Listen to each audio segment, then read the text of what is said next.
네, 안녕하세요. 주미TV입니다. 자, GS 리테일 마감이 이번 주 금요일, 이제 4일밖에 남지 않았고, 여러분들 열심히 자소서를 쓰고 계실 거라 생각이 듭니다. 자, GS 리테일을 처음 지원하시는 분들은 모르겠지만, 이전에 한번 지원하셨던 분들은, 어라? 질문지가 바뀐 게 있네라는 거를 눈치채셨을 텐데요. 자, 질문지가 바뀌었다고 해서 그냥, 바뀐 거에 맞춰서 또 새로 쓰면 되지라고 생각할 게 아니라, 왜 바뀌었을까? 왜 인사팀에서 이런 질문의 내용을 바꿨을까를 생각한다면 여러분들이 내 스토리텔링을 어떻게 좀 접근을 해야 되는지 좀 감을 잡으실 수 있기 때문에 그 부분 아직 완성하지 않은 단계라면 그 부분이 확실히 되어 있는지 점검하시라는 차원에서 이렇게 영상을 찍어서 올려드립니다. 자, 일단 바로 본론으로 들어갈게요. 자, 저번에 제가 영상에서 말씀드렸습니다. GS 리테일 내부적으로 대거 퇴사 인원들이 있다 보니 이번 공채에서는 아무래도 오래 다닐 수 있는 사람, 정말로 이 사람이 OFC 직무를 GS 리테일에서 이 직무를 유통업에 대한 관심이 큰지를 확인하고 싶은 니즈가 커질 수밖에 없다. 그래서 어떤 스펙적인 것보다는 정말 개인적인 성향, 이 업무의 적성이 맞는지를 평가할 가능성이 높다라고 말씀을 드렸습니다. 자, 왜냐하면 1년 내 퇴사자의 경우는 OFC 직무를 하다가 퇴사한 게 아니에요. 점포 생활을 하다가 퇴사한 겁니다. 어떻게 보면 내가 편의점 알바라고 생각해서 내가 편의점 알바하려고 이렇게 내가 공부하고 취업 준비를 했나? 현타 온다. 나가야지 하고 나가는 케이스입니다. 대부분이. 그렇겠죠? 즉 OFC 직무를 해보지도 않은 케이스예요. 그렇기 때문에 회사 입장에서는 우리가 면접을 진행하면서 어떤 면접 프로세스에 문제가 있는 게 아닌가? 우리 채용 시스템에 문제가 있는 게 아닌가? 아니면 문제는 없으나 이제 지원자들의 성향이 과거와는 많이 달라졌기 때문에 거기에 맞춰서 우리가 정말 열심히 일하고 오래 다닐, 적어도 1, 2년 이상은 버틸 수 있는 근성이 있는 지원자들을 찾고 싶은 니즈가 생길 수밖에 없다라는 거죠.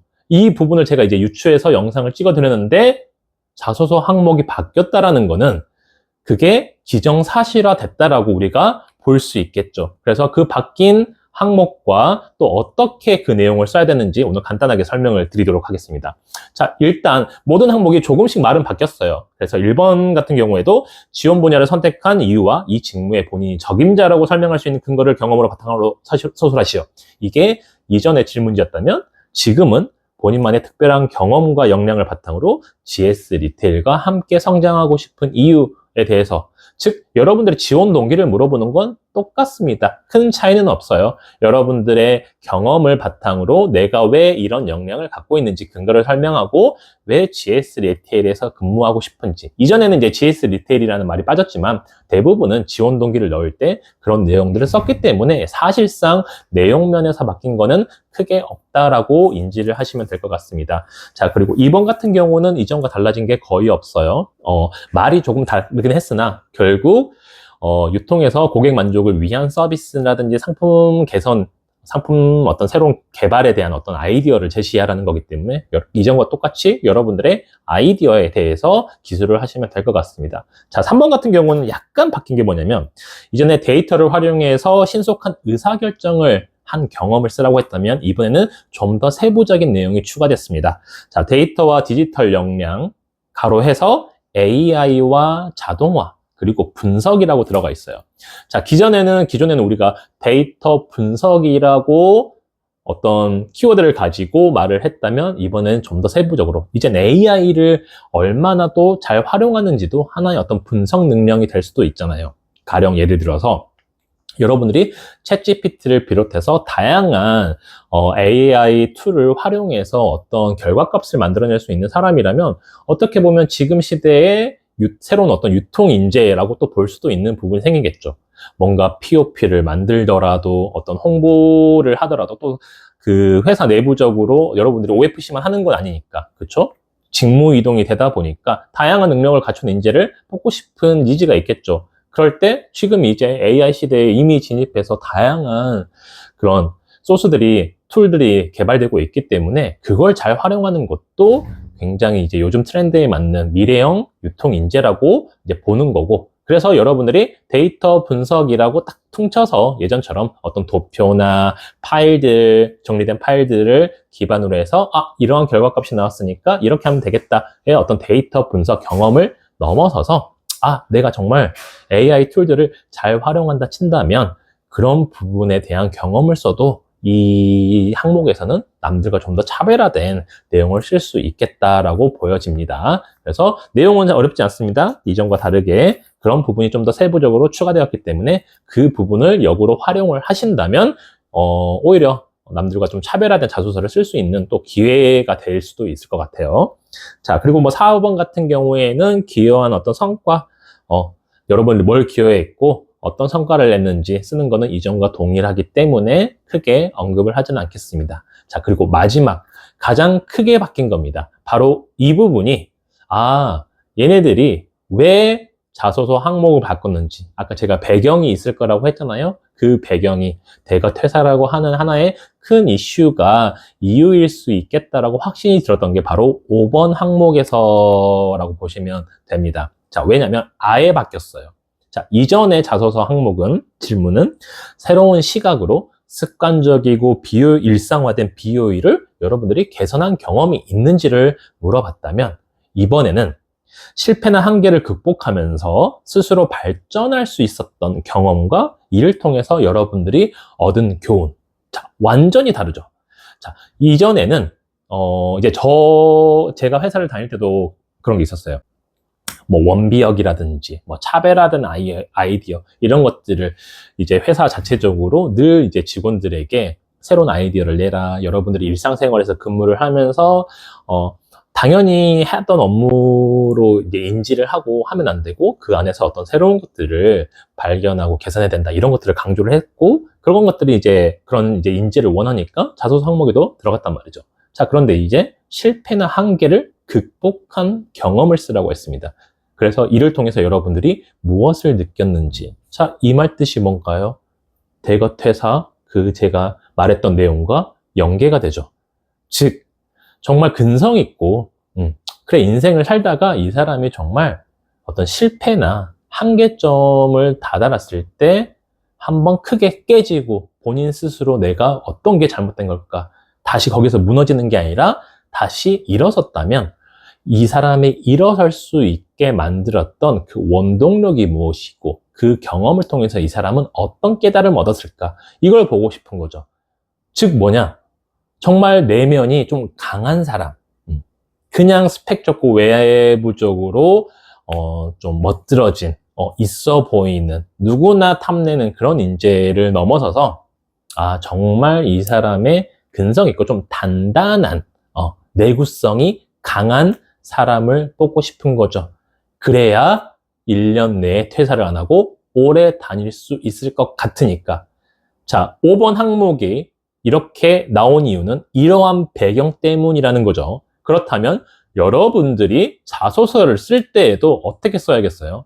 제가 이제 몇 번을 이제 자소서를 받아서 봤는데 다들 이 정도가 인생에서 실패한 경험이라고 싶은 내용들을 써서 제가 사실 이렇게 영상을 찍은 거거든요. 아마 여러분들 중에서도 그런 분들이 많으실 것 같아서. 여러분들이 무슨 공무원 시험 준비하다가 떨어졌다. 이런 거는 실패 경험, 물론 실패 경험이 될 수 있죠. 근데 보는 사람 기준에서 보셔야 돼요.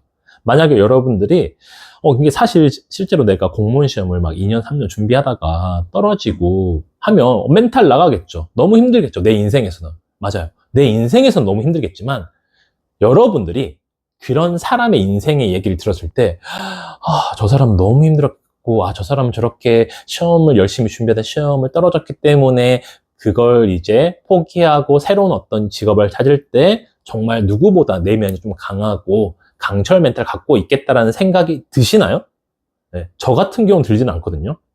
그 사람이 힘들지 않다라는 걸 말하는 게 아니라 우리가 당사자가 느끼는 고통이 있고 그걸 공감할 수 있는, 즉 이 사람이 느끼는 건 80인데 남들이 공감해 주는 건 40인 게 있고 이 사람이 느끼는 건 40인데 남들이 공감할 땐 80인 것도 있단 말이에요.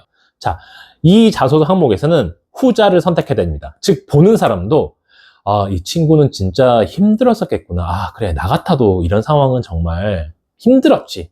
아, 그런데 이 친구는 이걸 딛고 일어섰네. 이런 느낌이 그냥 불특정 다수가 봤을 때 느껴야 됩니다. 왜냐하면 여러분들의 자소서, 저번 시간에도 제가 예전에 말씀드렸는데 인사팀이 읽는 거 아닙니다. 예. 즉 자소서를 뭐 분석해서 세부적으로 문제를 인식했고 문제 해결을 어떻게 접근했고 그래서 어떤 결과값을 얻었는지, 물론 많은 컨설턴트 분들이 그렇게 써야 된다라고 말하고 저 또한 그렇게 쓰는 게 맞다라고 말은 하지만 읽는 사람들은 그런 자소서에 대해서 전혀 관심이 없는 그냥 현직자들, 현직 팀장들, 그 팀에 배분을 해서 그 사람들이 읽고 그 중에서 한 60% 정도를 합격으로 올리는 겁니다. 즉 여러분들이 쓰실 때는 그래서 우리가 자소서를 2가지씩으로 써야 된다라든지 이런 항목에서도 불특정 다수를 대상으로 해서 써야 되기 때문에 말씀을 드리는 거예요. 그래서 누구나가 공감할 수 있는 힘든 사례여야 된다라는 거, 이 부분을 여러분들이 절대 놓치시면 안 됩니다. 그래서 나한테 힘든 게 아니라 누가 보더라도 힘든, 그래서 그런 사례가 없다면 그 부분에 대한 고민들을 정말 깊게 하셔야 되고 아마 한 번쯤은 있었을 거라고 생각이 듭니다. 근데 정말 나는 생각해도 저는 진짜 그 정도까지는 없는데요. 인생 좀 편하게 살아서 네, 그러신 분들도 있다면 약간 MSG를 쳐서 글을 잘 만드셔야 됩니다.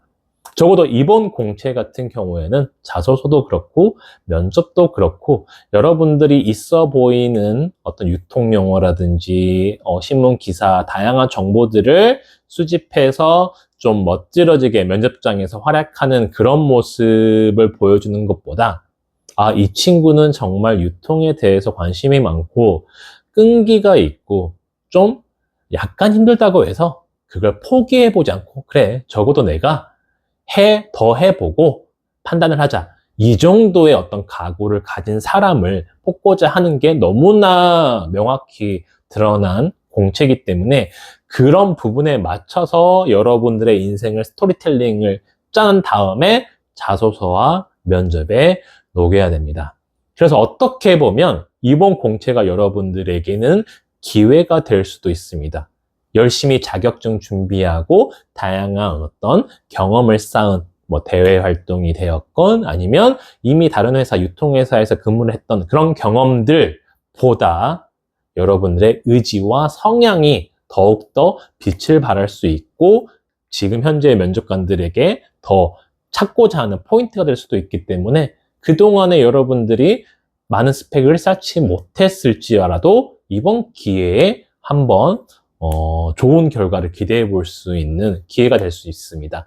그렇기 때문에 이런 5번 항목 같은 경우에 그냥 실패 경험 쓰라고 했으니까 한계점, 어려웠던 게 뭐지? 내가 과거에 그래 그때 너무 힘들었었지 하고 쓰는, 여기서 그렇게 끝내버리면 보는 사람의 입장에서 이 친구한테는 이 정도가 겨우 힘든 거였나 보네.